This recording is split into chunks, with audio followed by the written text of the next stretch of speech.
waktu itu kan kita bilang tuh, waktu kita ingat ya, waktu ketika ahli perdata itu muncul kan kita bilang, Bu, Mr. G, Ya, kok apa yang beliau presentasikan di dalam keterangan ahli beliau itu kok sama seperti apa yang kita bisa kita diskusikan di sini, ya kan? ya, Tuh. Bahkan saya mungkin begini, makanya tadi kita diskusi kaitannya dengan saya mau naik tapi roomnya penuh tuh. Saya kebetulan kangen juga sama Bang Leon, udah lama banget ya ketemu. ya. Cuman pas mau naik ya beliau udah turun kan, beliau turun. Iya. Makanya saya sih begini, sebenarnya ya pengen lihat apa namanya putusan pertimbangan hakim tuh. Pertimbangan hakim yang itu pasal 3 itu kira-kira gimana? Kira-kira Saya tadi sudah telepon, Prof. Saya sudah telepon untuk dikirimkan, tapi dari pihak ketua tim yang di sana itu bilangnya katanya sih bukan untuk publikasikan. Saya bilang saya bukan untuk dipublikasikan, saya untuk pembahasan ilmiahnya. Aku bilang gitu. Mungkin alasan itu nanti juga akan sampai ke ketuanya karena saya melalui melalui Raffi. Oh iya. Ya. Iya sih. Tapi ya sudahlah, cuman itu ada kekhawatiran itu kan. Tadi yang saya share ke Mr. G itu, satu tuh Mr. G. Iya. Ada, Bro. Ada. Itu kan sebenarnya saya jadi semakin agak yakin aja kalau misalkan ancaman pidana yang penjatuhan pidana yang tadinya 6 tahun itu ya potensial itu bisa naik dia. Ya itu tadi pertimbangan karena tuntutannya masih tuntutannya masih ini. Saya cari-cari Bu Joki kok nggak ada, kemana ya, Prof? Bu Joki, nanya saya jadi aneh juga kalau Bu Joki tanya kemana. Iya, itu kadang-kadang tuh bersamaan kok tiba-tiba ini Nah, itu dia. Beliau bermaksud kan. Halo malam Bu Joki.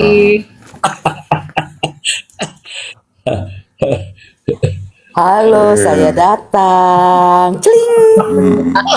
Selamat malam Bu Joki. Malam Bu Nona, malam Prof, malam Mbak Maksi, malam Bu Ani, Bu Simaya, Mr. Z. Malam. Ya malam Kak Joki. Suara Bu Joki kayaknya lantang bener. Karena ada Bang Maksi, aku mau nanya, kemarin aku naik, Bang Maksi turun. Ya, Sempet pamit nggak apa, main turun aja. Aduh, mohon Pertanyaan maaf. sama Bu Joki. Saya sebetulnya dari semua di sini saya nggak berani. ya. Hanya satu yang saya berani, Mr. G. Bu Joki saya nggak berani, makanya saya mohon maaf, mohon ampun aja. Kalau Mr. G saya nggak berani. Selalu merendah Bang Maksi. Nggak, kalau yang lain saya berani, Bu Joki. Kalau cuma satu, Bu Nona saya nggak berani. Ya. Bu Ani, Bu Joki, apalagi Prof. Musim ayam. Tapi Mr. G saya sangat berani, benar. Karena apa Mr. G? Yang saya tunggu-tunggu pembagiannya belum ada nih dari dulu. Sampai sudah tingkat kedua ya. Tingkat pertama selesai, ini sekarang tingkat kedua nih. Harusnya Itu bagannya udah ada Bang. Tinggal nanti endingnya nanti udah gampang. Oh siap Prof. Oh lagi nih akumulasi, jangan akumulasi nih. Mr. Ji tunggu selesai kasasi kayaknya baru dia. Iya betul. Pokoknya itu nanti Bang Maksi tinggal hubungi ke Ani aja nanti, itu kan bagannya di beliau tuh. Semuanya udah dikontrol sama beliau. Ya Bro, jangan-jangan udah jadi ketua Ingat ke Ani ya. Saya. Aku sebutin sloganku dulu dong. Siap. Ya, boleh. Apa kabar Mail? Iya betul. Ini ada tertulis di sini Gara-gara Bu Nona ini semuanya nih. yang 30 orang mengintip di Komal Anda tuh. 30 orang mengintip, gila nggak? 45 Mister Z. Oh, naik lagi. 45 yang nonton dari luar. Oh, tuh terpantau. Oke, mohon izin saya ingin membacakan jurisprudensi Mahkamah Agung Republik Indonesia terkait dengan perjanjian lisan atau perjanjian tertulis nomor 268K SIP 1971 yang menyatakan bahwa perjanjian harus dilaksanakan dengan itikat baik, yang berarti bahwa perjanjian haruslah suatu perjanjian yang patut dan adil. Begitu, Prof. Patut dan adil. Pengadilan harus mempertimbangkan persoalan yang dikemukakan kepada para pihak, kepatutan dan keadilan. Isi perjanjian ditentukan tidak hanya oleh rangkaian kata-kata yang disusun oleh kedua belah pihak, tetapi ditentukan oleh kepatutan dan keadilan. Demikian, Prof. Bunyi apa itu? Kalau patut itu berarti dia sandarannya itu 1320. Ya, Karena kan syaratnya di sana kan. betul, Prof. Itu normatifnya diatur di sana. Tapi kalau dia keadilan itu berarti harus ada keseimbangan antara kedua belah pihak. Ya, yang biasa disebut sama kanona ini kan berarti harus ada kemerdekaan berkontrak ya, kebebasan berkontrak ya. Jadi nggak boleh ada tekanan kan. Ya, Adil, ada keseimbangan. Ya. Ada keseimbangan. Itu sih, cuman kalau ini kan kelihatannya nggak adil nih. Nggak oh, terjadi pasti keseimbangan kan. adil. Dan dalam amar putusan itu juga begitu, tidak ada keseimbangan. Dalam amar putusan, dalam pertimbangan. Dulu kan kita sudah bicara tuh, yang salah satunya itu artinya yang korban ini kan under pressure, maka kan tidak ada keseimbangan di antara kedua belah pihak kan. Iya. Itu sebenarnya. Cuman saya tadi begini, saya pengen terusin tadi tuh, yang kaitannya dengan penjatuhan pidananya. Kalau penjatuhan pidananya ini kan kelihatannya tuh begini. Itu ada kemarin dibacakan sama Kak Joki kalau nggak salah ya. Itu kan ada hal-hal yang memberatkan tuh. Ada beberapa poin yang kemudian ditambahkan kan, memberatkan. Pemberatan itu terkait dengan pasal 27B. Pemerasannya. Sementara makanya kalau kita lihat kira-kira komposisinya itu ada penambahan berapa kaitannya dengan TPPU. Karena cuma 6 tahun. 6 tahun. Maka ada kemungkinan ya, ada sangat mungkin bahwa ketika diajukan kasasi, sangat mungkin akan ditambah. Karena apa?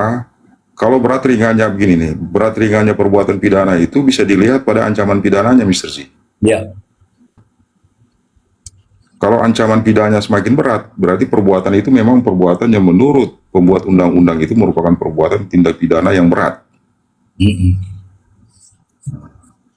Tindak pidana yang berat. Konsekuensinya itu memang ancaman pidananya itu relatif berat juga. Ini kan 20 tahun. Ya, pasal 3. Hanya sepersekian. Ya, pasal 3 itu 20 tahun. Hanya sekian persen aja di antara berbagai banyak tindak pidana itu yang memang diancamkan dengan 20 tahun. 20 tahun. 20 tahun itu berarti salah satu itu dia merupakan tindak pidana yang oleh pembentuk undang-undang itu merupakan perbuatan yang serius. Kalau ini kan sebenarnya kita juga artinya ini kan bukan bisa dikategorikan, tapi memang ini masuk ke dalam klaster itu. Tindak pidana extraordinary crime. Ya. Ya kan? Dan itu juga artinya kan Indonesia kan memang sebelumnya melakukan ratifikasi juga tuh. Ratifikasi juga UNCIC itu kan. UNCIC itu konsekuensinya memang ini menjadi sorotan menjadi sesuatu yang oleh UNCIC itu sendiri, United Nations itu sendiri merupakan perbuatan yang serius, tindak pidana serius. Makanya saya bilang, saya tuh begini, tadi memang ada memang penjelasan dari teman-teman ya, kaitannya dengan kok bisa ada disparitas putusan. Yang satunya bilangnya ini nggak terbukti, harusnya begini. Yang ada sebagian lagi menyatakan begini. Padahal itu sebenarnya ini dibikin mudah. TPPU ini bukan dibikin sulit pembuktiannya dipermudah. Nah, dipermudah. Cuman memang ya namanya putusan kan hakim kan.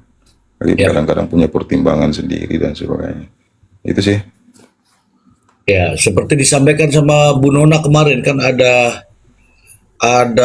tipologi berapa banyak kemarin tuh Bu Nona, macam-macam modus itu Bu Nona. Ada 19 kurang lebih itu yang dikenal di Indonesia, sedangkan kalau di dunia itu ada 6 jenis.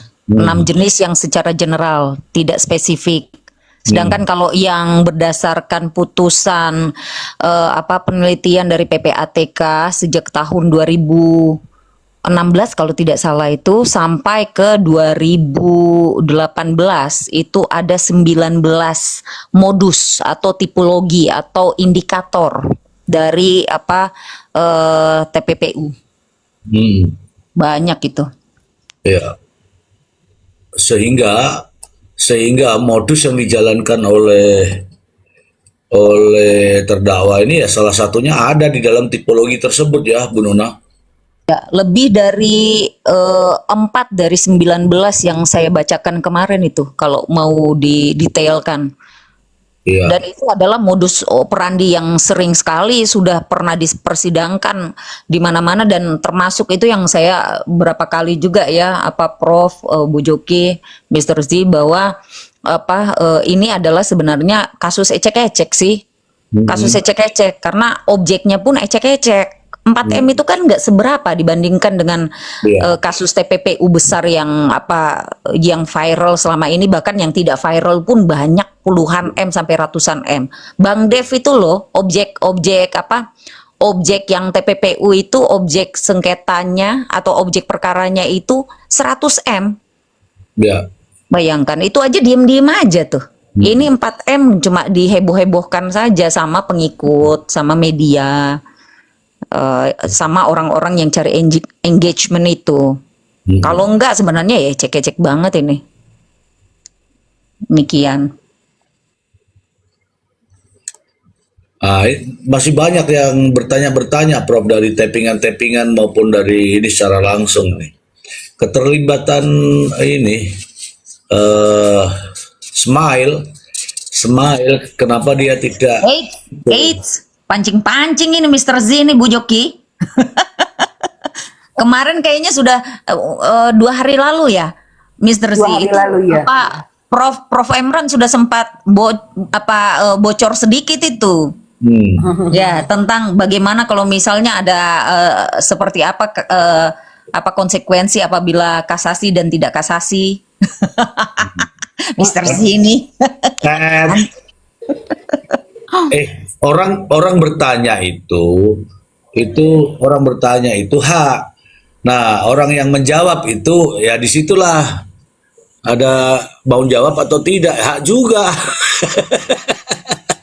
Yang penonton silumannya berapa sekarang Bu Ani? Kita mau sapa Ismail. Halo Mail. Berapa sekarang Bu Ani penonton silumannya? Masih 45 orang tetap. Oh, masih bertahan. Halo Mail gitu. Bertahan. Berarti 45 mata yang bintitan ya nanti ya. Ya, 157 dia di ruang, 45 di luar. Oh. Bu Nona, saya ingin dibacakan itu lagi, bisa Bu Nona yang tipologi yang kemarin. Saya carikan dulu. Sebentar. Ya. Di ini nih. Di tablet ada materinya. Ya. Oh, ada sudah. Buah meja ada Nah, kali, buah meja. Iya ya, ada. Ini ya. 19-nya itu atau cuma yang di pasal 3? Uraian pasal 3 atau di yang 19 jenis ini? Panjang loh, Mr. Z. Gak apa-apa, 19. Soalnya ini untuk melayani yang pengintip-pengintip. Oke, gini ya. Jadi sedangkan berdasarkan laporan hasil riset tipologi tahun 2017 diketahui bahwa di Indonesia terdapat beberapa tipologi pencucian uang yang diperoleh dari hasil putusan pengadilan selama periode 2016, diantaranya sebagai berikut. 1. Transaksi tidak dilakukan melalui industri keuangan perbankan, namun dominan menggunakan transaksi tunai untuk menghindari pelacakan. Lalu yang kedua, pembelian aset dan barang-barang mewah berupa mobil, tanah, bangunan, dan properti dengan menggunakan nama kepemilikan orang lain. 3. Pencucian uang melibatkan penegak hukum yang korup untuk menutupi tindak pidana yang dilakukan dan menyamarkan uang hasil tindak pidananya. 4. Pencucian uang melibatkan pejabat pada industri keuangan atau bank perkreditan rakyat yang dipercayakan untuk menerima semua dana dari beberapa pihak yang ditujukan kepada pelaku sehingga dana dapat dikelola di bank tersebut. Hal ini dicurigai untuk menghindari kewajiban pelaporan dari perbankan. 5. Pencucian uang melibatkan organisasi kemasyarakatan maupun lembaga swadaya masyarakat berupa pemberian sumbangan untuk operasional kegiatan. 6. Semua transaksi keuangan dilakukan oleh pihak lain atau perantara sehingga pelaku dapat terhindar dari pelacakan transaksi. Pelaku bertindak sebagai beneficial owner. Lalu 7, penggunaan rekening atas nama orang lain untuk menampung, mentransfer, mengalihkan, dan melakukan transaksi hasil tindak pidana. 8, menggabungkan uang hasil tindak pidana dengan uang hasil usaha yang sah atau migling. Lalu 9, pemberian pinjaman dengan jaminan kepada orang lain menggunakan uang hasil tindak pidana sehingga uang cicilan pengembalian pinjaman tampak sebagai uang yang sah. 10. Melakukan usaha gadai agar tampak bahwa bisnis yang dilakukan cukup menghasilkan sehingga menyamarkan uang hasil tindak pidana yang digunakan sebagai modal dalam bisnis tersebut. 11. Penempatan pada produk bernilai investasi seperti deposito berjangka dan polis asuransi atau unit link. 12. Pembelian aset menggunakan sarana pembiayaan sehingga tampak bahwa aset tersebut berasal dari harta yang sah. Padahal uang yang digunakan untuk cicilan atau pelunasan berasal dari hasil kejahatan. Nomor berapa itu? Itu 12. Saya mau bahas yang nomor 12 itu. Itu termasuk ada yang masuk itu yang tadi nomor 2 juga pembelian aset dan barang-barang mewah berupa mobil, tanah, bangunan, dan properti dengan menggunakan nama kepemilikan orang lain.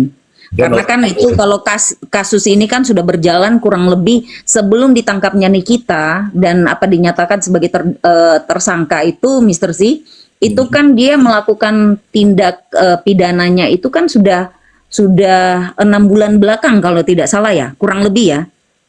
Nah itu kan sudah banyak itu ada kasus-kasus yang kemudian berlanjut kan sampai pada aset yang ketahuan itu kan pembelian aset yang rumah. Yang sebelumnya kan dia ada usaha yang buka usaha baru yang warung bakso lah, habis itu dia beli aset di Bali. Nah itu kan belum terlacak itu uangnya dari mana dan korban yang mana kan, Mr. Z. Ya. Itu. Ya. Mana tahu juga korban-korbannya juga tidak mau membuka itu toh. Ya, karena kan kita sudah pernah dapat cerita-cerita sebelumnya bahwa korbannya kan bukan hanya Dr. Reza Gladys kalau tidak salah ya. Iya. Sudah sempat ada transaksi-transaksi sebelumnya itu, tapi korbannya saja yang tidak mau melapor. Iya, betul. Gitu. Tadi apa repliknya jaksa, Bu Nona, nama-nama itu? Iya betul. Dan disebutkan terus. Maka itu salah satunya termasuk yang Whitlocker itu kan, yang nanti terbuka juga. Walaupun dia bukan bagian dari korban kan dia Whitlocker, namanya Whitlocker kan memberikan sarana prasarana atau kerjasama sepanjang tindakan pidana itu dalam proses. Nah itu mau dilanjutkan kah Mr. Z atau cukup sudah dapat poinnya? 13. Oke, 13. Oke. Dana hasil tindak pidana ditransfer ke beberapa rekening pihak lain atau keluarga seperti istri, adik kandung, dan orang tua atau structuring. Lalu 14.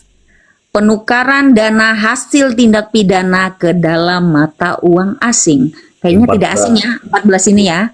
Karena ada 30 30 juta yang katanya dalam bentuk dolar ya.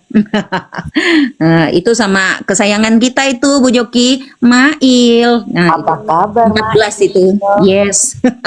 Lalu 15. Dana hasil tindak pidana ditransfer ke rekening jenis tabungan berjangka agar pelaku mendapatkan keuntungan berupa bunga dan hadiah dari bank penerbit rekening. 16. Transaksi pass by, yakni sejumlah dana yang masuk langsung ditransfer atau ditarik tunai. Nah, ini juga sesuai kan 16 ini. Lalu 17, menggunakan beberapa rekening atas nama individu yang berbeda untuk kepentingan satu orang tertentu. Lalu 18, penggunaan identitas palsu, dan yang 19, uang hasil tindak pidana digunakan untuk melakukan tindak pidana lain yang bernilai ekonomis atau judi dengan tujuan untuk mendapatkan profit dari perputaran uang tersebut. Oh iya. Itu. Berarti ada 2, 12, 13, 14, ada 16. Oke. Terima kasih Bu Nona. Terima kasih Mail. Salah. Terima kasih. aja banget. Iya ini langsung ke Mail terus ini. Belum ada yang DM Bu Nona. Mungkin DM-nya ke Bang Maksi kali. Mr. C jangan-jangan diam-diam aja ya, Prof. Emran. Kadang dia main di balik selimut ini. Bahaya. Iya. Mr. G, kita ada Kama itu coba di ini loh. Oh, Bu Simaya. Iya. Bu Simaya, apa kabar nih 2 tahun nggak ngobrol-ngobrol nih kita? Baik, Mr. Z, Prof. Emran. Saya pengen bantu jawab yang untuk Bung Max tadi ya, yang menunggu-nunggu tadi loh. Siap. Ya. Jadi saya bocorin Bung Max. Siap. Itu PKM-nya sedang dikoreksi sama Bu Nona itu, sama Bu Joki juga. PKM peraturan Komal Mr. Z-nya masih disusun. Jadi masih dikoreksi sama Bu Nona sama Bu Joki. Jadi tenang DART-nya ya Bung Max. Bu. Iya. Iya. Lumayan betul. Saya baru Iya dapat betul. info. Jadi Siap, don't siap. worry lah. Siap. Lalu Ya. saya ingin menanyakan yang terakhir, mungkin tadi juga sempat ditanyakan oleh Kak Switi tadi ya. Ada artinya ada seperti ada multi tafsir gitulah terhadap penerapan pasal-pasal tadi, sehingga memang akhirnya menimbulkan suatu fitnah juga. Jadi dari masyarakat itu, dan apakah itu mungkin juga yang memberikan kewenangan kepada hakim untuk satu putusan itu kan berdasarkan keyakinan hakim tadi, mungkin di situ ya ininya, artinya dasar pasalnya itu ada di situ gitu, sehingga putusan hakim itu tidak sama. Nah, terhadap apa yang sudah dibacakan tadi oleh Bu Nona, setidaknya ada 6 poin kalau nggak salah, atau nggak 7 poin ya Mr. Z tadi dari TPPU tadi. Mestinya itu kan cukup banyak lah istilahnya, cukup banyak artinya yang baik nyerempet, baik yang atau benar-benar dilakukan oleh si terdakwa. Tetapi hakim di pengadilan Jakarta Selatan tetap artinya tidak tidak memutuskan itu sebagai TPPU, tetapi yang hakim di tingkat banding itu keputusannya ada. Nah, itulah hal-hal yang seperti itu ya, kita memang tidak bisa menyetir atau apalah istilahnya, tetapi hal-hal seperti itu kan akhirnya menimbulkan perdebatan atau ya konflik ya di masyarakat, bahwa ya sampai sekarang artinya terjadi hal-hal seperti itu gitu. Terjadi perdebatan-perdebatan gitulah. Nah, Betul. ini para mungkin Prof Emran atau siapa. Nah, kira-kira apa sih sebenarnya yang mendasari apa ya? PH itu ini hal lain. Yang berikutnya, apa yang mendasari penasihat hukumnya itu mengajukan yang judulnya Mr. Z itu loh, Ya, untuk pengajuan kasasi ya, Mr. Z. Bukan, sorry, bukan kasasi. Apa Mr. Z yang di judulnya Mr. Z itu? PMH. Baik. Betul. Ya, ngajukan Ya. apa sita aset. Ya, itu apa kira-kira apa sih, atau pasal apa yang kira-kira mendasari sampai punya pemikiran seperti itu gitu? Kira-kira menurut pandangan-pandangan para ahli hukum. Sorry Bu Nona, saya tidak bisa bicara seruntut Bu Nona itu. Saya belajar itu sampai sekarang belum. Itu Ini wilayah perlu. itu wilayah pakarnya Bu Nona karena Nah, betul. Tapi Bu Joki juga bagus. Ini para pakar ini bagus. Sudah tersusun rapi, mungkin terbiasa sidang, terbiasa ngajar. Jadi ya lebih inilah. Kalau Nona. saya kan Bu Nona ini kan pembicaraannya. ahli perdata. Beliau ini sering menjadi ahli di persidangan-persidangan perdata dan undang-undang kesehatan, Bu Simayal. Silakan Iya, Bu Nona, betul. waktu dan tempat 2 tahun diberikan. Mohon maaf, mungkin tadi itu bisa diterima ya apa yang saya sampaikan. uraikan Mohon dulu. maaf. Ya, Saya makasih. Bisa. Saya uraikan dulu pertanyaannya Bu Simaya biar nanti teman-teman ini memberikan apa namanya analisanya seperti apa. Jadi gini, antara pertimbangan hakim di PN mengapa tidak terbukti TPPU. Begitu sampai di PT terbukti TPPU. Nah, tadi dijelaskan bahwa ada pertimbangan hakim. Mengapa pertimbangan hakim itu kok tidak sama sehingga mengambil keputusannya berbeda? Apakah karena penafsirannya yang berbeda-beda sehingga putusannya berbeda? Begitu. Ini terkait dengan TPPU. Terus terkait dengan gugatan perdata sesuai yang ada di judul saya ini, mungkinkah gara-gara penafsiran yang berbeda itu mengajukan seperti ini? Karena ada perbedaan penafsiran tadi. Begitu ya Bu Simaya ya? Iya, kurang lebih seperti itu Mr. C. Oke, kurang lebih begitu. Monggo, silahkan. Ini judulnya. Tak buang dulu ininya. Iya.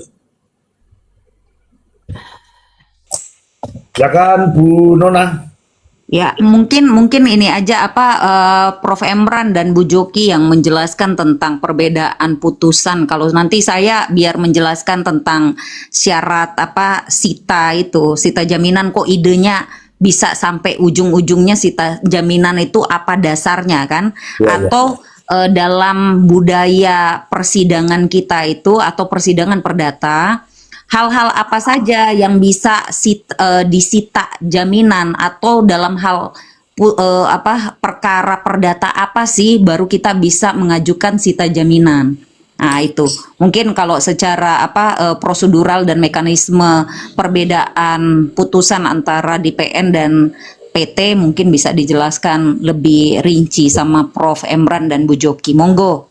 Bu Joki, silakan Bu Joki. Bu Joki dulu, nanti tambah sama Prof Emran. Silakan Bu Joki. Iya, begini. Hal pertama yang harus kita pahami dalam perkara Ismail dan NM ini itu adalah bahwa berkas perkara keduanya ini displitsing atau dipisah. Nah, dalam perkara deal naming atau penyertaan, ya, mereka berdua ini dimasukkan kategori penyertaan karena ada pasal 55-nya. Yang perkara berkas perkaranya di splitting itu itu sangat memungkinkan antara putusan terdakwa 1 dengan terdakwa 2 itu sangat dimungkinkan bisa berbeda atau disparitas putusan itu bisa mungkin terjadi, sangat mungkin terjadi. Kenapa? Artinya pemeriksaan perkara itu bersifat mandiri atau berdiri sendiri. Meskipun objeknya itu berasal dari rangkaian peristiwa yang sama. Begitu loh, objeknya sama, rangkaian peristiwanya sama. Tetapi sangat dimungkinkan terdapat perbedaan putusan. Karena pemeriksaan fakta-fakta persidangannya itu bisa saja faktanya berbeda dan menimbulkan satu pertimbangan majelis yang berbeda antara terdakwa 1 dengan terdakwa lainnya. Nah, jadi kalau kita mau lihat ya di mana di putusan NM itu kan dinyatakan bahwa dia turut serta melakukan TPPU, sementara Ismail dinyatakan tidak terbukti. Lalu siapa turut sertanya di sini? Yang akhirnya dilempar nih ke publik bahwa turut serta di sini artinya adalah si RG harus masuk sebagai harus masuk sebagai terdakwa juga, harus masuk sebagai pihak yang dikenakan tindak pidana juga atau masuk dalam perkara TPPU ini. Nah, itu suatu penggiringan opini yang salah. Karena apa tadi saya sampaikan bahwa ini perkara splitting, sementara si RG itu dia adalah korban di dalam perkara ini. Yang artinya apa? Tidak mungkin ada indikasi melakukan tindak pidana TPPU, bukan tindak pidana TPPU. Itu loh, kan harus ada indikasi dulu, harus ada dapat diduga melakukan tindak pidana TPPU. Seseorang itu diperiksa apalagi harus ada tindak pidana asalnya dulu. Nah, sementara di tindak pidana asal dalam perkara ini kan adalah hanya 2. Pemerasan. Sedangkan yaitu si NM dan si Ismail. Sedangkan si RG itu adalah sebagai korban atau pihak pelapornya di sini. Jadi nggak mungkin bisa dikaitkan dengan itu. Harusnya mereka itu mengkaitkannya dengan Ismail. Ya kan harusnya. Tapi kenapa sampai sekarang itu tidak ada tuh? Harusnya Ismail juga dinyatakan turut serta dalam TPPU. Kenapa nggak dinyatakan begitu? Karena itu akan melemahkan mereka. Sementara mereka itu adalah PH daripada si Ismail. Kan nggak mungkin mereka itu meminta Ismail juga dinyatakan sebagai pihak yang harus dinyatakan TPPU. Itu sangat tidak mungkin. Orang mereka tugasnya melakukan pembelaan. Yang ada akhirnya apa? Analisa saya ya, ini pendapat saya. Akhirnya apa? Ditimpakanlah ke RG. Gitu loh. Peluang mereka untuk mencari celah menghantam si RG. Karena ada amar putusan yang dinyatakan TPPU-nya itu ada frase turut serta di putusannya NM. Begitu. Jadi frase turut serta di dalam putusan NM itu tidak bisa kita artikan harus dimaknai harus ada pelaku lain dalam perkara ini. Tapi haruslah dimaknai karena terdakwa itu terdiri dari dari 2 orang yang objeknya sama. Namun karena pemeriksaan perkaranya itu di-split, maka dimasukkanlah frase turut serta dalam perkara NM. Nah, lalu kenapa kok bisa si Ismailnya juga tidak terbukti nih? Sebenarnya kita harus tahu nih, Mr. G, apa pertimbangan majelisnya. Tapi kan kita nggak mungkin bisa tahu nih, karena di websitenya Pengadilan Negeri Jakarta Selatan itu kita hanya bisa tahu amarnya saja. Jadi kita hanya bisa mengira-ngira gitu loh. Apa ya kira-kira yang membuktikannya? Mungkin perkiraan saya, analisa saya itu mungkin tidak ditemukan mens rea daripada si siapa? Ismail. Mens rea itu terletak di NM. Karena yang memerintahkan, kemudian uang itu dialirkan kemana adalah untuk kepentingan si NN. Gitu loh. Jadi tipis-tipis lah gitu istilahnya si siapa? Ismail ini. Begitu loh. Demikian jauh ini. Bagaimana Bu Simaya? Ini baru terkait yang pidananya Bu Simaya. Siap, Mr. C, monitor, ya. Monitor, oke. Terkait perdatanya nanti, mengapa kok ada gugatan PMH, kemudian mengajukan sita aset? Nah, nanti dijelaskan oleh Bu Nona. Yang penting ini sudah clear dulu ya, Bu Simaya ya. Siap, clear. Clear. Oke, silakan untuk perdatanya, Bu Nona. Monggo. Ya, Bu Simaya, soal ide kok bisa tiba-tiba muncul idenya PH-nya sana ya, kuasa hukum, karena dalam perkara perdata ya. Terus mereka ingin menyita aset ya. Sebenarnya begini, kalau dalam keperdataan itu kita mengenal banyak sekali jenis sita aset. Sita aset itu harus kita pahami dulu. Sita aset itu memang diperbolehkan oleh undang-undang dalam rangka untuk mengamankan aset, di mana aset ini harus jelas kepemilikannya. Misalnya, kita tahu bahwa ada sengketa keperdataan terkait dengan aset tanah, sengketa tanah, di mana ada dua pihak yang merasa memiliki satu bidang tanah yang sama, tetapi punya dua sertifikat masing-masing. Nah, atau yang satunya hanya dalam berkas berupa berkas warka tanah atau pelepasan saja, sedangkan yang satunya punya sertifikat. Maka mereka bersama-sama sebenarnya memiliki hak, tetapi harus dibuktikan siapa yang punya hak itu diperoleh dengan cara yang sesuai dengan hukum atau tidak. Apa sebelah ada administrasi dulu. Nah, tapi setidaknya mereka bisa membuktikan bahwa sama-sama memiliki hak atas tanah itu. Nah, kemudian biasanya diajukan sita jaminan untuk menstatus quo-kan aset supaya apa? Dalam proses persidangan yang panjang, biasanya berbulan-bulan, itu jangan sampai salah satu pihak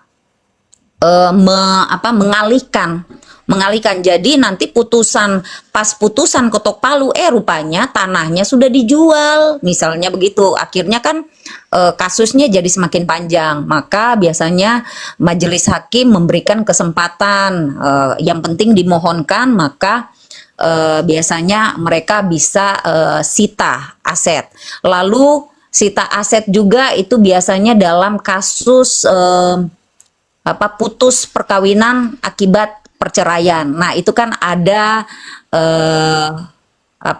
kasus harta gonogini, perebutan harta gonogini. Nah, gonogini itu berarti kan si suami merasa punya hak juga dan istri juga punya hak.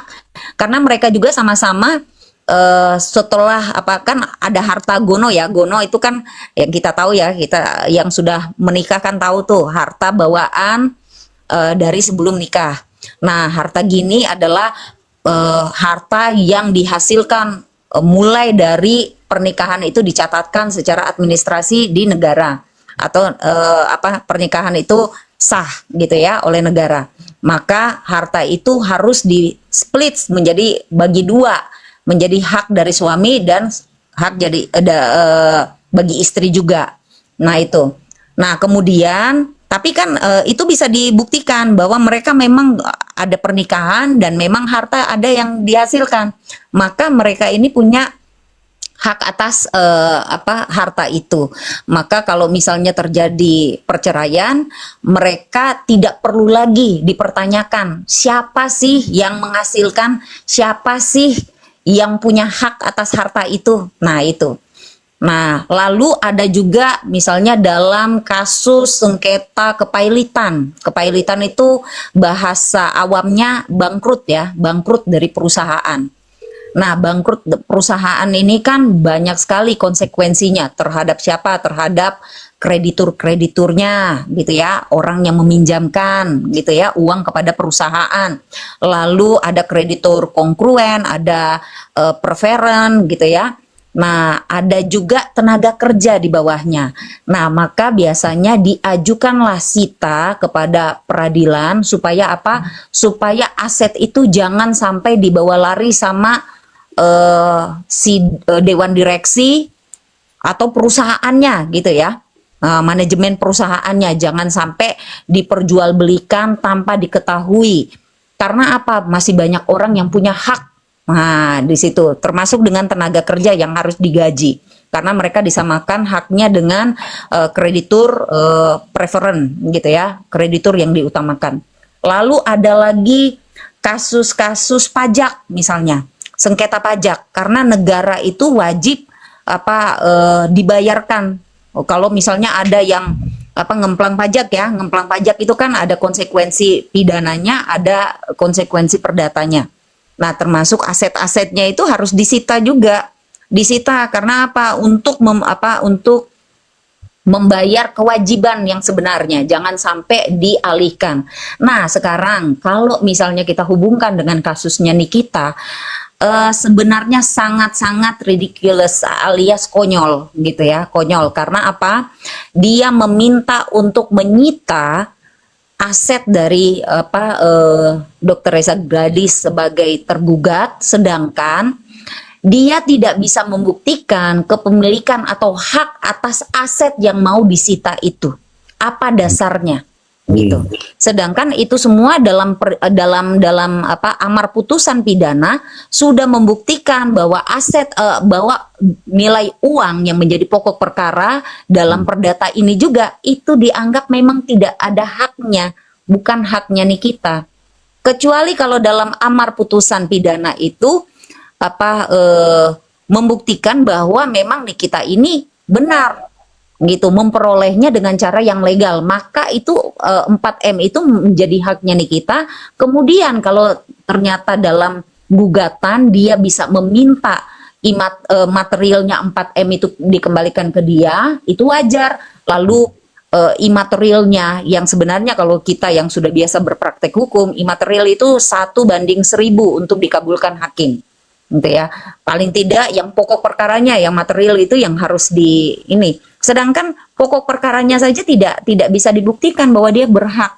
Maka kalau diajukan sita jaminan gitu ya, sita jaminan itu agak konyol sebenarnya dalam dunia praktek peradilan perdata, itu konyol sekali. Karena dia harus membuktikan dulu dasar kepemilikan itu.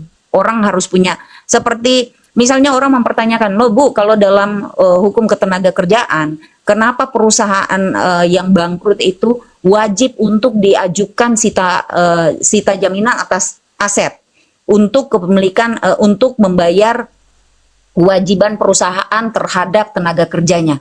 Ya, karena oleh undang-undang ketenaga kerjaan memang seperti itu, dan tenaga kerja itu dianggap bahwa mereka adalah bagian dari produsen, bagian dari perusahaan.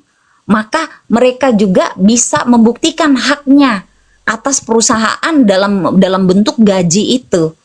Nah, mereka punya hak di situ, maka dibolehkan oleh undang-undang. Jadi tidak perlu dibuktikan lebih ruwet lagi dan lebih ribet lagi. Sedangkan kalau Nikita itu ya luar biasa ya. Ini satu, kalau misalnya sampai entah ada faktor X lagi yang mengabulkan permohonan, dia menjadi jurisprudensi bukan Indonesia saja, bisa jadi jurisprudensi dunia, itu dunia hukum.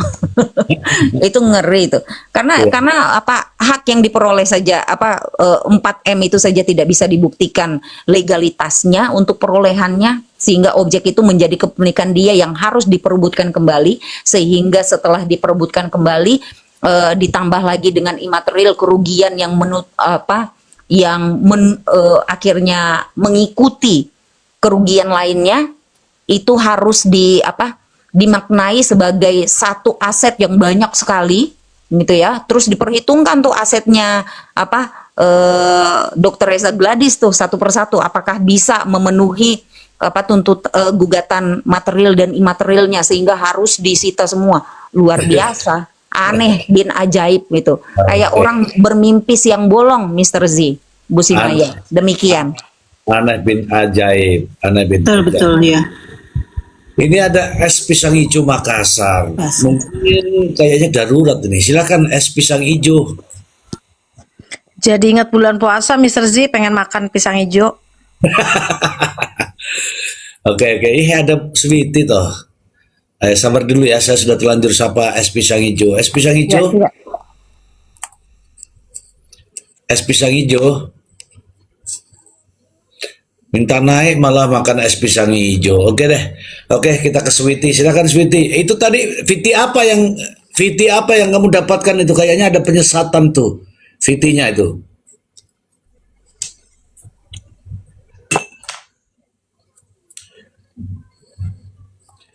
Bang Maksi. Master Jiwa, hampir sedikit goyang mata nih. Iya, Bang Maksi, itu tadi Bu Simaya menanyakan itu sudah dijelaskan di panjang kali lebar kali tinggi kali ini sama Bu Nona. Bagaimana pandangan pribadi, pandangan Bang Maksi? Siap, Master Oh, Jiwa. Bang Maksi dulu. Ya udah Bang Maksi dulu. Tadi sudah cukup clear ya dijelaskan terkait pidana dari Bu Joki ya, kemudian perdata Bu Nona. Tapi saya mau masuk ke ranahnya hakim nih, Mr. Ji. Ya, Ya, kita tahu bersama kan di 143 berdasarkan dua alat bukti dan keyakinan hakim. Juga ada namanya hati nurani, Mr. Ji. Sebetulnya kita melihat ini sudah bagus di tingkat pertama ya, PN ya. Ketika memutuskan itu 4 tahun, itu luar biasa itu, Mr. Ji. Hakim bukan lagi menggunakan berdasarkan dua alat bukti dan berdasarkan keyakinan hakim, juga hati nurani, Mr. Ji, lihat. Lihat itu, ada tambahan hati nurani di situ. Nah, kemudian naik dia kan, banding kan. Nah, banding. Nah, kalau PT juga berdasarkan keyakinan dan juga hati nurani, tetapi dia normatif. Normatif, Mr. Ji. Karena dia kan fungsi PT kan hakim pengadilan tinggi kan judex fakti kan. ya, Berdasarkan fakta-fakta yang terungkap di persidangan, bukti-bukti, saksi-saksi. Nah, dia melihat, berarti kan dia kan memeriksa dan memastikan, kemudian menilai. Lalu dimutuskan, berarti unsur-unsur semua yang ada di dalam TPPU terpenuhi. Maka masuklah tuh barang, Mr. Ji. Iya kan? betul. Iya kan? Saya bilang tadi tidak ada bukti lain, fakta-fakta lain yang meringankan si NM, makanya itulah dasar daripada majelis hakim di PT, Mr. Ji. Dan tentunya dia tidak mungkin tidak berdasarkan hukum. Tadi Bu Nona sudah jelaskan tadi poin-poin yang masuk dalam kategori TPPU, Mr. Ji. Ada pembelian di sana, pembelian rumah. Masuk itu barang. Kan begitu. Ya. Nah, ini kan hukum ini kan juga ada logikanya, Mr. Ji. Tapi kalau teman-teman yang pihak sebelah, teman-teman sejawat pakai prinsip itu ya, mempertahankan prinsip silakan saja. Tapi kan akhirnya teruji kan, Mr. Ji. Ya. Gitu. Jadi kalau mereka menyalahkan hakim, hak mereka, tapi kan apa dasarnya? Kecuali majelis hakim PT dalam memutuskan jadi 6 tahun tidak ada dasar hukumnya, artinya tidak masuk dalam koridor hukum. Sesat berarti itu, Mr. Ji. Mereka. Si hakim PT ini. Hakim, kalau nggak ada dasarnya kan? Ini kan ada dasarnya dan mereka juga punya undang-undang kekuasaan hakim mengatur itu dan dia juga tidak boleh juga jangan sampai kemudian gini, ketika majelis hakim juga memutuskan terutama PT ya, hanya ada kepentingan pribadi untuk popularitas, untuk biar mengambil keuntungan secara pribadi. Tidak. Kalau sudah berdasarkan hukum dan itu betul-betul untuk keadilan dan kebenaran, maka dia akan memutuskan itu, Mr. Ji. Sesuai dengan tadi normatif hukum ya, kita bicara normatif. Sesuai faktanya kan? Iya, judex fakti, fungsi dia. Nah, kalaupun nanti mereka masuk nanti ke kasasi ya, itu mereka sudah mau rencana ke sana kan? Nah, udah lain lagi fungsinya kan? Ya. Judex juris. Nah, penerapan hukum.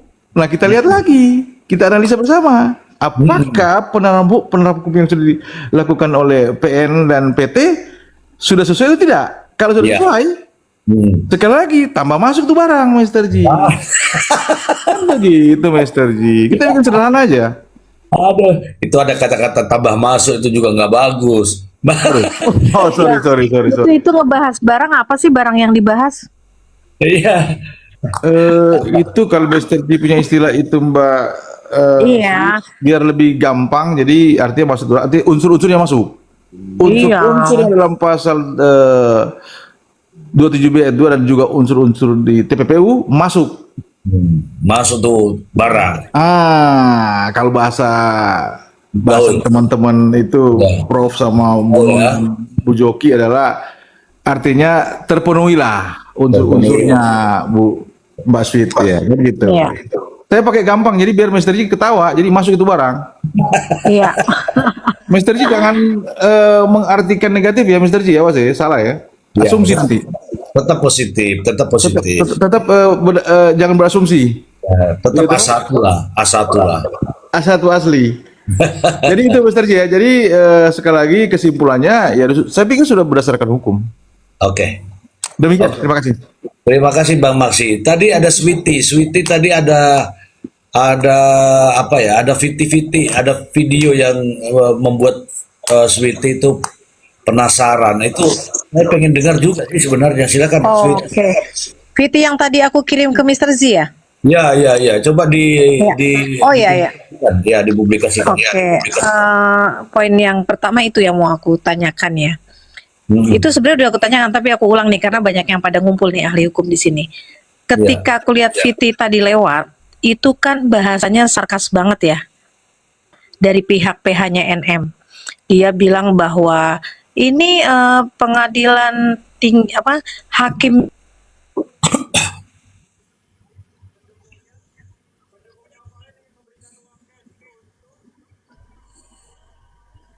Tuh, itu gara-gara si Sirping itu langsung macet ya.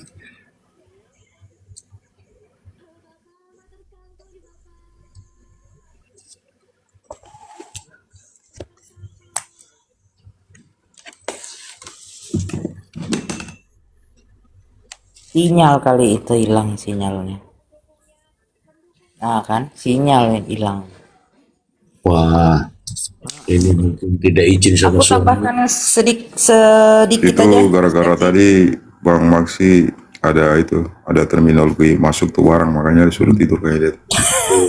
Siap, bro. Siap. Lanjut, Bu Joki. Iya, Silakan siap. Bu Joki. Tambahin sedikit, Mr. Z. Boleh, Mengenai sita jaminan ini. Kalau aku Mr. Z tidak mengkhawatirkan dia mau masukin sita jaminan rumah kek, mobilnya si RG kek, di situ nggak khawatir sepanjang apa mau dia masukkan itu di dalam gugatannya, di petitum gugatannya. Kenapa? Karena sepanjang si permohonan sita jaminan itu tidak ditindaklanjuti, itu akan ditolak. Nah, jadi prosesnya itu ada, Mr. Ji. Bukan cuman memasukkan petitum permohonan sita jaminan dalam petitum gugatan. Harus ada prosesnya kalau mau dilaksanakan. Dia harus mengajukan permohonan sita jaminan, ya, harus melakukan pembayaran, kemudian nanti majelis hakim akan mempertimbangkan seperti disampaikan Bu Nona, itu harus dilihat apakah benar kepemilikannya kepunyaan daripada si termohon sita, ya. Kemudian barulah kalau memang itu worth it dan beralasan hukum, baru majelis hakim itu akan mengeluarkan penetapan sita jaminan, dan itu setelah itu tidak sembarangan lagi. Apabila misalnya itu objeknya tanah dan bangunan dan sertifikatnya sudah ada, kepemilikannya memang benar, itu harus lagi didaftarkan lagi ke BPN. Nah, jadi sepanjang proses itu tidak ditindaklanjuti, ya itu petitum itu bakal ditolak. Nah, itu memang kalau sebenarnya tidak serius memang untuk memasukkan sita jaminan itu, kalau nggak melalui proses itu ya percuma. Tapi biasanya Mr. Z, karena saya biasa menangani gugatan wan prestasi bank-bank dalam likuidasi, itu biasanya dimasukkan walaupun hanya sekedar lewat, tetapi untuk jaga-jaga. Nah, jadi saya nggak khawatir begitu loh, karena itu udah hal yang biasa. Bahkan akhirnya kita biarkan aja lewat, nanti gugatan kita itu dikabulkan sebagian. Begitu. Jadi mereka membesar-besarkan aja itu. Apalagi dengan kualitas gugatan yang menurut saya kecil kemungkinannya untuk dikabulkan. Begitu. Iya. Mm-mm. Oke, terima kasih Bu Jopi. Saya Izin nambah lagi, Mister C. Ya, Bu. Siap. Iya. Dan betul itu setuju apa yang disampaikan Bu Joki itu. Termasuk dengan kalau pengalaman kita dalam praktek hukum persidangan perdata, biasanya pengajuan sita jaminan sepanjang proses persidangan itu memang tidak pernah, jarang sekali dikabulkan hakim. Lalu walaupun sudah ada putusan sekalipun memenangkan satu aset, itu pun masih panjang lagi, ada proses amaning namanya. Amaning yang dengan dana yang tidak sedikit, bahkan bisa lebih dari separuh nilai objek yang diminta. Nah itu, dan dalam persidangan kita ya perlu mungkin dipertanyakan tuh kepada sistem peradilan kita itu, status quo itu jarang sekali dikabulkan oleh hakim sepanjang masih proses. Padahal itu banyak sekali aset yang ternyata teralihkan sepanjang dalam proses, sehingga pemenang dari satu perkara perdata biasanya kerepotan Sulit ya. untuk mengembalikan kembali. Nah itu menurut pengalaman ya, betul ya Prof. Emran, Bang Maksi, Bu Joki? Betul. Jarang sekali. Makanya kami kalau mengajukan gugatan wan prestasi, apalagi bank-bank dengan kekuatannya sudah pasti ya, kekuatannya kuat. Kalau gugatan wan prestasi dari bank itu, karena perjanjian kreditnya itu ada dan kuat, pasti memasukkan walaupun kami tidak menindaklanjutinya dengan proses sita jaminan. Begitu. Itu hal biasa itu Mr. J. Cuman dibesar-besarkan oleh media, disita ininya RG. Hal kecil itu. Hal kecil ya. Halo Mr. Z, tadi pertanyaanku kedengeran nggak? Aku ngomong kok tiba-tiba nge-lag. Nggak ada itu, mungkin belum tadi belum cuci tangan. Tadi aku ngoceh udah lama-lama kok nge-lag. Kedengeran nggak Bu Joki tadi aku ngomong? Enggak, karena nggak ada orangnya. Jangan pertanyakan di sini Bu Dokter, pertanyakan wifi-mu. Oh, wifi. Enggak nih, udah stabil sih, berarti tadi wifi ya. Enggak, tadi aku udah mengajukan pertanyaan, disuruh Mr. Z udah aku ngomongin, udah itu nggak kedengeran nggak? Belum berarti. Tidak ada suaranya. Makanya nanya lagi.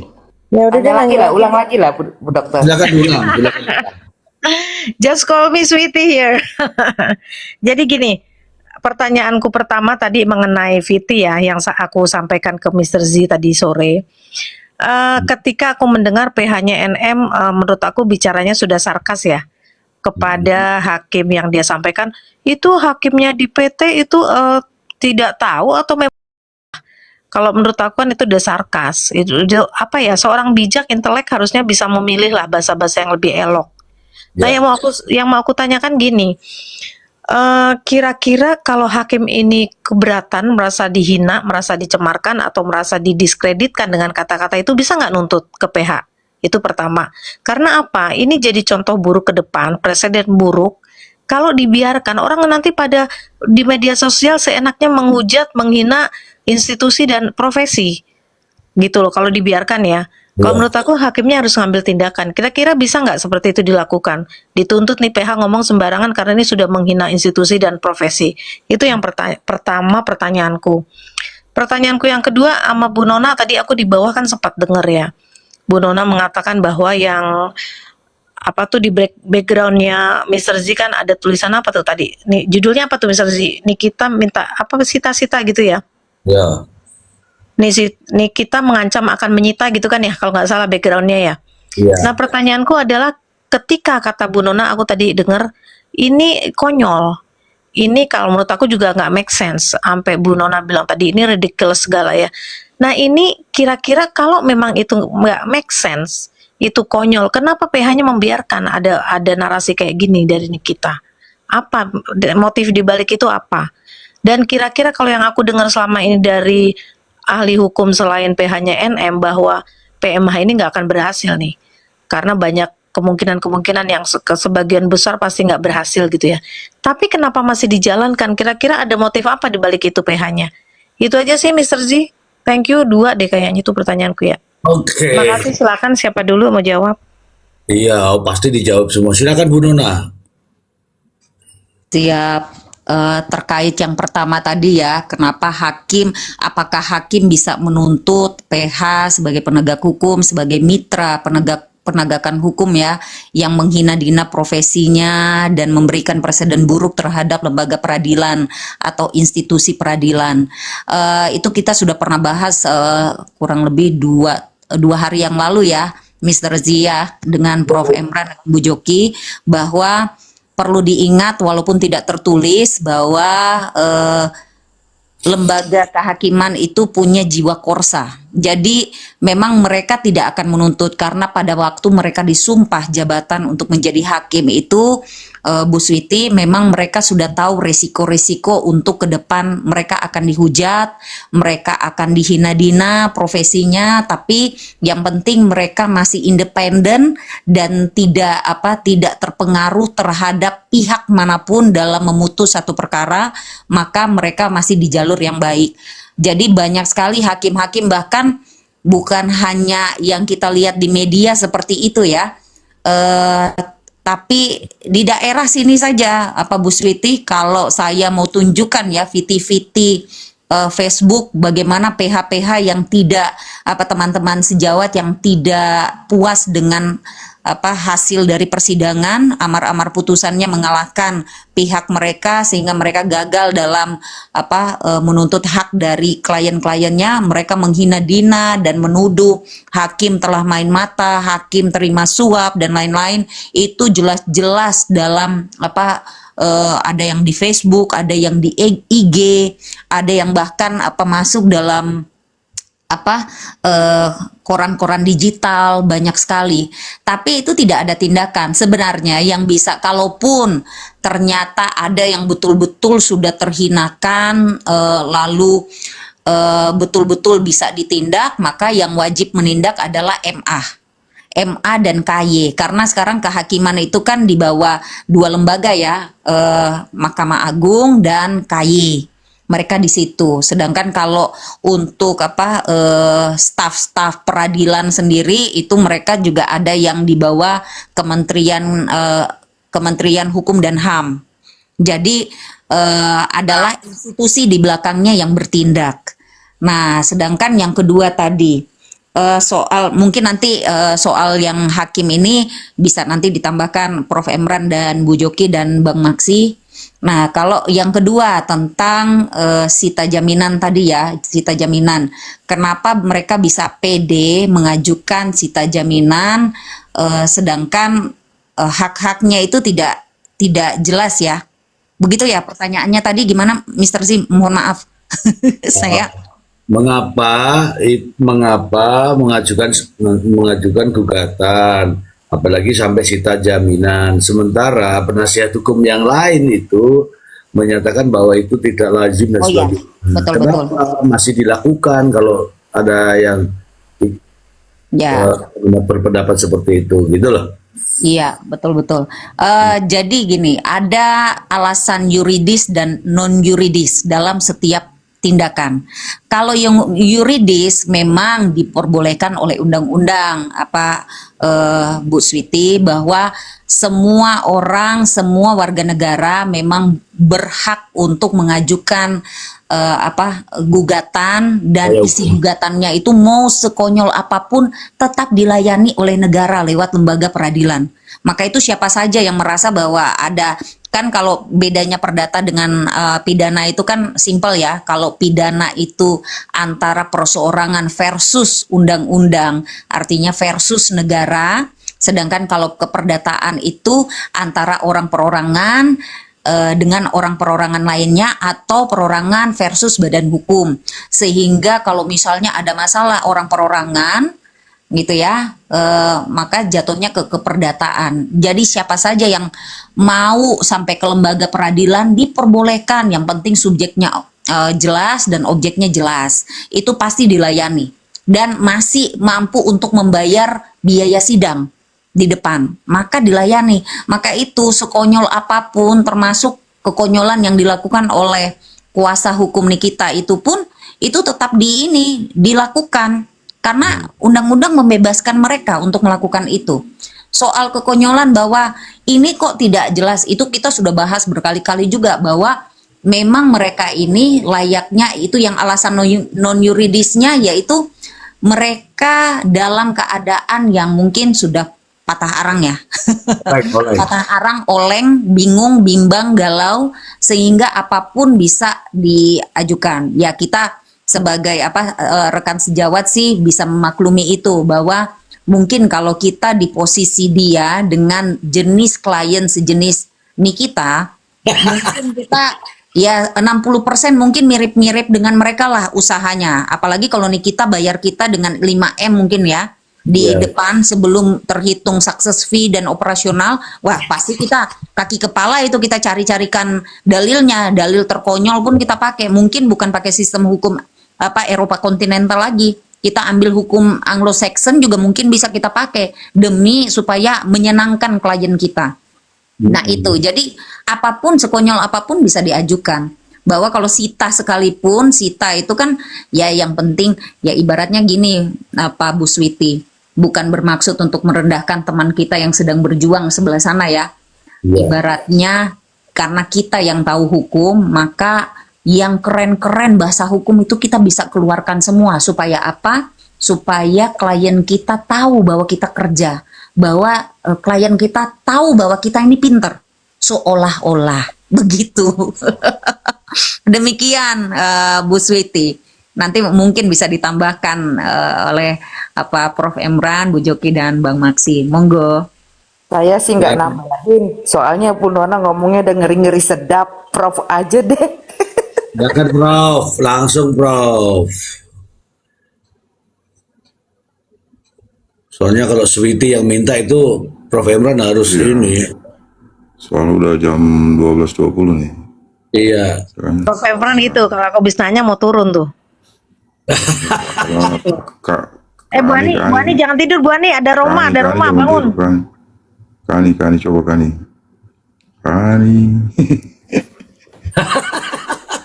Bu Ani, ada Roma tuh, bangun, jangan tidur, oi. Tidur itu. Waduh, tidur ya beneran ya. Jadi gantian sama Sheila biasanya tidur juga tuh.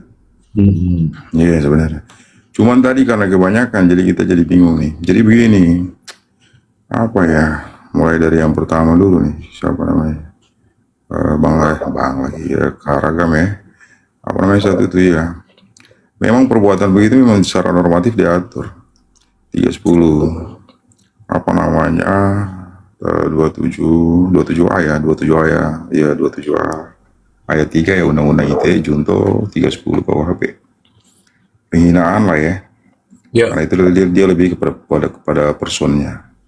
Jadi orang akan berdebat ini kira-kira etik apa, dia udah tarafnya itu udah crime. Kalau saya sih melihatnya ini sebenarnya udah crime, tindak pidana. Nah, ini kita fair-fairan aja lah bicara lah sebenarnya. Jadi sebenarnya ini juga biar membatasi kita juga kan. Memang kalau ada satu prinsip namanya independency of the judge. Jadi hakim itu ketika dia memutuskan segala sesuatunya, itu dia harus independen, nggak boleh diintervensi, ditekan apa dan sebagainya. Konsekuensi kalau misalkan putusan itu kita nggak terima, maka ada satu prinsip namanya res judicata pro veritate habetur. Kita bisa men-challenge putusan itu, tapi yang kita serang adalah substansi dari apa yang kita persoalkan. Nah, ini kan persoalannya kaitannya dengan 27B, 2 apa? Ya. Itu kan kaitannya dengan pemerasan dan TPPU. Jadi mestinya itu perdebatannya itu ada di sana. Karena itulah materi yang kemudian diperiksa dan diadili dan kemudian diputuskan. Jadi kalau kita nggak sependapat, ya kita challenge saja putusan itu. Toh besok ini juga kan mau di-challenge nih. Mau di-challenge. Cuman kalau misalkan sudah keluar dari situ, lalu kemudian kita agak sedikit offside untuk lebih kepada orang-orang itu, kepada si pengadil itu, ya itu berarti delik namanya. Itu tindak pidana namanya. Nah, tindak pidana. Tinggal bagaimana kan ini kalau 27 dan 310 ya, 311 ya, 311. Sorry, saya ralat 311. 311 itu kan penghinaan tuh. Penghinaan, ya. Wah, ini kan delik aduan. Ya kira-kira mereka mau nggak secara pribadi itu, secara personal mereka mau nggak? Kemudian para hakim ini mau bikin laporan apa enggak? Ya itu kita kembalikan lagi kan? Iya. Kembalikan lagi.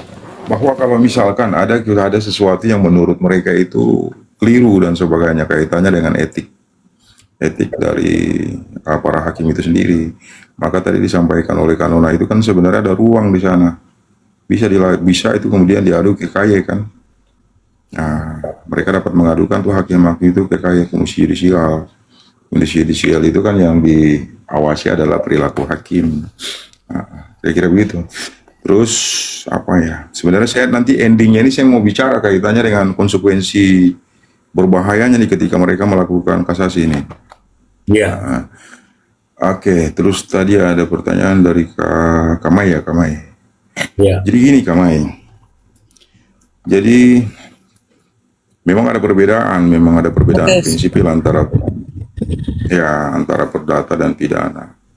Kalau kita bicara hukum ini kan sebenarnya ilmu tafsir, ilmu tafsir. Jadi kita nggak bisa seragamkan tafsiran itu nggak bisa. Satu-satunya itu yang nggak bisa ditafsir itu adalah hukum formilnya, hukum acaranya. Hukum acara itu nggak bisa ditafsir. Karena dia sifatnya itu kan dia merupakan tata cara pelaksanaan ya, artinya proses lah, dan proses itu harus sesuai. Saya contohkan mulai dari penyidikan. Kalau dia penyidikan dulu baru penyelidikan itu nggak boleh, maka harus dari penyelidikan dulu, baru kemudian penuntutan dan seterusnya, pelaksanaan putusan. Itu. Tapi kalau kaitannya dengan materialnya, itu penafsiran. Yang ditafsir itu bukan perbuatannya, Kak. Karena pidana ini kan bicara dua elemen nih. Satu elemen perbuatan, yang kedua elemen kesalahan. Yang ditafsir itu adalah kesalahannya. Jadi saya membunuh. Ada orang juga membunuh. Perbuatannya terbukti sama-sama. Nanti dilihat pembunuhan saya ini latar belakangnya oleh apa. Itu yang kemudian terjadi perdebatannya di sana. Terjadi perdebatan. Jadi penafsiran itu diletakkan pada sikap batin seseorang ketika melakukan suatu perbuatan. Perbuatannya sudah terjadi, tapi makanya di situ ada alasan pembenar dan alasan pemaaf. Dan dalam hukum juga kan sebenarnya ketika mereka melakukan observasi terhadap teks dan konteks itu ada namanya interpretasi hukum. Dia mulai dari biasanya lagi Mr. J atau yang teman-teman Bang Maksi suka menjelaskan tuh. Dia mulai dari interpretasi yang namanya gramatikal. Dia membaca dulu undang-undang itu secara literal dan secara gramatik. Nah, kalau misalkan dia nggak temukan jawaban secara gramatik, berarti historis. Dia menggunakan interpretasi historis. Historis legis ya. Kira-kira bagaimana pembentuk undang-undang itu? Apa sih maksud pembentuk undang-undang ketika membuat norma pasal ini? Kalau nggak ditemukan juga berarti dia turun lagi tuh, dia naik lagi tuh, sistematis namanya. Jadi paling tidak tuh ada sekitar 14. Jadi memang itu yang berkonsekuensi sehingga biasanya itu terjadi perbedaan antara satu putusan dan putusan lain. Tapi apakah itu semua benar? Ya, selama itu putusan inkrah berarti itu wajib kita anggap sebagai benar. Wajib kita anggap sebagai satu keputusan yang benar. Kalau kita nggak terima, nggak sependapat, maka ya kita harus challenge lagi, kan masih ada ruang PK kan. Konsekuensinya ruang PK itu ya kita harus datang dengan novum. Tapi novum itu bukan sesuatu yang kemudian kita ada-adain setelah perkara itu sudah terjadi. Novum itu adalah alat bukti yang belum sempat diperiksa. Jadi dia tuh sebenarnya alat bukti yang sebenarnya pada peristiwa itu sudah ada. Oke, jadi itu. Terus memang itu berkonsekuensi pada sistem hukum pidana ini ada namanya satu prinsip namanya integrated criminal justice system. Jadi dia sistem peradilan pidana terpadu. Saya lebih suka menggunakan sistem pemeriksaan berjenjang. Berjenjang itu karena apa? Ada lapisannya.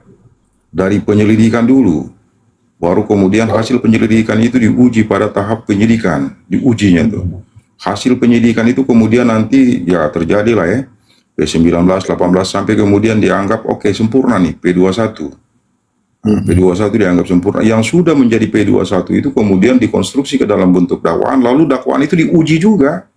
Diuji juga ya. Diuji juga di pengadilan. Pengadilan. Hasil dari pemeriksaan pengadilan itu outputnya putusan. Putusan itu kemudian diuji lagi pada pengadilan di atasnya. Banding ya. Banding. Putusan banding itu juga kemudian bisa juga kita uji pada Mahkamah Agung. Jadi memang itu sangat ketat sekali. Sangat ketat sekali. Jadi bukan berarti artinya sekedar begitu aja. Makanya ya begitulah memang sistem itu, karena ini kaitannya dengan hak asasi manusia ya. Jadi memang due process of law itu benar-benar harus ditegakkan. Nah, konsekuensi dari due process of law itu di-challenge terus kan. Diuji lagi. Untuk memastikan bahwa memang putusan ini sudah berkeadilan. Makanya disebut sebagai pengadilan. Keadilan. Keadilan itu juga sebenarnya ada keadilan buat korban, keadilan buat buat si terdakwa, dan juga keadilan buat hukum. Makanya ada yang namanya demi kepentingan hukum kan. Itu. Jadi keadilan juga buat hukum. Terus saya mau bilang gini, Mr. Z, sebenarnya begini. Biar saya setuju sih sama apa tadi yang disampaikan sama perdatanya tuh. Cuman memang kita ini ada satu prinsip juga namanya itu with for bar bis for art. Putusan serta merta. Kalau di perdata itu ya kanona ya. Itu biasanya kaitannya dengan sita-sita yang konservator berselah ya. Artinya itu sita jaminan ya. Jadi memang kalau sita di perdata ini banyak. Ada konservator berselah, ada namanya revindikator berselah, ada juga sita marita. Kalau dia revindikator itu kan dia benda bergerak ya. Benda bergerak. Memang semuanya itu untuk memastikan pelaksanaan putusan. Tujuannya. Jadi jangan sampai putusan itu menjadi mandul. Banyak. Nggak ada putusan, tapi tidak bisa dieksekusi karena asetnya nggak ada. Banyak ya. Yang diributin tahu-tahunya udah nggak ada. Iya. Udah nggak ada. Jadi tujuan dari penyitaan itu gitu. Memang yang terpenting itu setiap gugatan itu memang begini. Gugatan itu kan ada dua hal. Ada yang namanya itu posita ya. Posita. Fundamentum petendi. Yang kedua itu adalah baru petitum. Fundamentum petendi ini harus rasional. Jadi gugatan itu harus rasional. Kalau dia nggak rasional, ya itu menjadi sesuatu yang bagaimana kalau nggak rasional. Ya kita pikirkan aja ini kira-kira rasional apa enggak. Kalau kita bikin tuntutan yang tinggi banget nih, kira-kira rasional nggak ya? Rasional nggak ya? Bakal dikabulkan nggak ya? Bakal dikabulkan ya itu. Itu. Cuman saya mau balik ke sini, Mr. Z. Saya itu sebenarnya mau balik ke konsekuensi ketika diajukan PK. Iya. Jadi kalau Mr. Z, saya coba Mr. Z baca pasal 65 KUHP. Pasal 65 KUHP.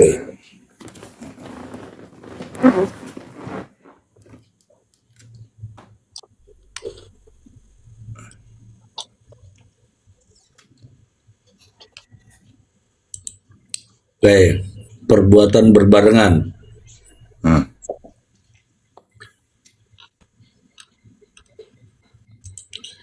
Saya baca bunyinya.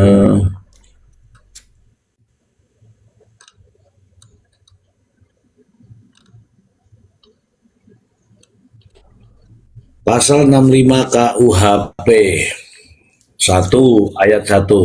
Dalam hal berbarengan beberapa perbuatan yang harus dipandang sebagai perbuatan yang berdiri sendiri sehingga merupakan beberapa kejahatan yang diancam dengan pidana pokok yang sejenis, maka dijatuhkan hanya satu pidana. Ayat 2. Maksimum pidana yang dijatuhkan ialah jumlah maksimum pidana yang diancamkan terhadap perbuatan itu, tetapi tidak boleh lebih, dan maksimum pidana yang terberat ditambahkan sepertiga. Oke. Kalau kita baca itu kan berarti itu sangat berisiko. Ya, Kalau kita berhadapkan dengan kedua ancaman pada pasal ini kan, satu 6 tahun, satu 20 tahun. Nah, saya mau jelaskan ke teman-teman maupun yang di luar sana. ya, Nah, pidana itu adalah punishment. Sementara pidana pokok di sini kan penjara ya. Pidana penjara 20 tahun dan pidana pokok penjara 20 tahun pada undang-undang TPPU, pidana penjara 6 tahun, maksimal pidana penjara 6 tahun pada pemerasan. 27B. 27B. Artinya kalau kita kontekskan pada itu, berarti concursus homogeneus, realis homogeneus. Concursus realis homogeneus itu konsekuensinya kayak tadi, Mr. G. Pidana terberat ditambah sepertiga. Kalau kita perbandingkan antara kedua pasal ini, pidana terberatnya itu yang 20 tahun. 20 tahun. 20 tahun itu baru nanti kira-kira hakim mau kira-kira berapa pidana terberat itu dimaknai oleh hakim. Ditambah sepertiga dari TPPU, dari 27B. Maka hakim ketika dia melakukan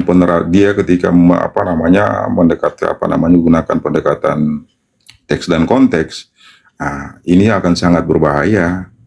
Karena apa? Karena pasal 3 itu yang dianggap terbukti sepertinya hanya diberikan punishment itu 2 tahun. Artinya nggak matching dengan pasal 65 itu. Dia nggak inline. Sementara inline di pasal 65 itu menyatakan bahwa pidana terberat. Kalau misalkan ada 2 tindak pidana yang diancamkan dengan pidana sejenis, ya kan?